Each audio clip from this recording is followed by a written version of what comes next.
কোনো দিক থেকে কোনোভাবেই এই পরাজিত ঘাতকদের কোনো কীট পতঙ্গ যাতে মাথাচাড়া দিতে না পারে। উনি নিজের জনগণকে কৃতদাস হিসেবে রাখতে চান তার ক্ষমতার জন্য, আর এটার গ্যারান্টি পেয়েছিলেন দিল্লির কাছ থেকে।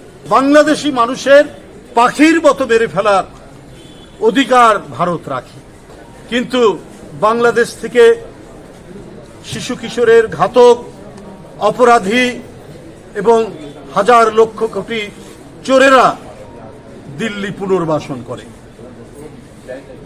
দিল্লি তাদেরকে পুনর্বাসন করে। আর সীমান্তে বাংলাদেশিদের দেখা মাত্রই সে হিন্দু হোক, মুসলমান হোক, বৌদ্ধ হোক, তার বেঁচে থাকার অধিকার দেয়। তাই সাংবাদিক বন্ধুরা, আজকে আমরা বাংলাদেশের চারিদিকে এমন এক পরিস্থিতির মধ্যে, যে পরিস্থিতিতে বাংলাদেশের স্বাধীনতা সার্বভৌমত্বকে কবজার মধ্যে রাখতে চায়, মুঠোর মধ্যে রাখতে চায়। ওরা আমাদের বাইরে যাবে কেন? যা বলবো আমরা তাই করব, আমরা যাকে যেভাবে স্বীকৃতি দিব বাংলাদেশ তাই করবে। শেখ হাসিনা সেটাই মেনে নিয়েছে, কারণ উনি নিজের জনগণকে কৃতদাস হিসেবে রাখতে চান তার ক্ষমতার জন্য, আর এটার গ্যারান্টি পেয়েছিলেন দিল্লির কাছ থেকে। এই দিল্লির কাছ থেকে গ্যারান্টি নিয়েই শেখ হাসিনা ক্ষমতায় থাকতে চেয়েছে।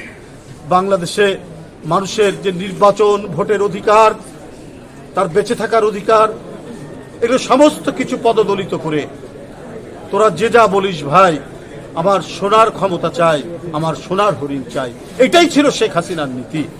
আজকে যারা অন্তর্বর্তীকালীন শাসকরা যারা আছেন, তাদেরকে আরো বেশি দায়িত্বশীল হয়ে কোনো দিক থেকে কোনোভাবেই এই পরাজিত ঘাতকদের কোনো কীট পতঙ্গ যাতে মাথাচাড়া দিতে না পারে সেটা দিয়ে, কারণ ওরা হলো দেশের শত্রু, ওরা এই দেশের মানুষের শত্রু, ওরা গণতন্ত্রের শত্রু।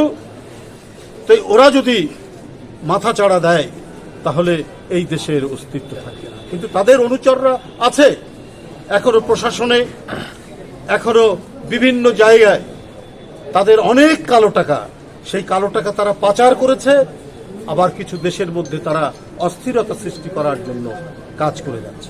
অন্তর্বর্তীকালীন সরকারকে বলবো যে আপনারা সতর্ক হন। এত বড় আত্মত্যাগের মধ্যে দিয়ে যে বিজয় আমরা অর্জন করেছি, সেই অর্জনকে ব্যর্থ করার জন্য নানা চেষ্টা প্রচেষ্টা চলছে। তাই জনগণের ক্ষমতা জনগণের হাতে দ্রুত ফিরিয়ে দেওয়ার জন্য যে সংস্কারগুলো দ্রুত সম্পন্ন করা দরকার, সেটি করে রাজনৈতিক দল যাদেরকে জনগণ পছন্দ করে, তারা যাতে ক্ষমতায় এসে সুচারুভাবে দেশ পরিচালনা এবং গণতন্ত্রের যে ধারাবাহিকতা, এবং আমরা যে কথাগুলি বলেছি শেখ হাসিনার বিরুদ্ধে, এবং যেটার আমরা ভুক্তভোগী, আইনের শাসন নিশ্চিত করি।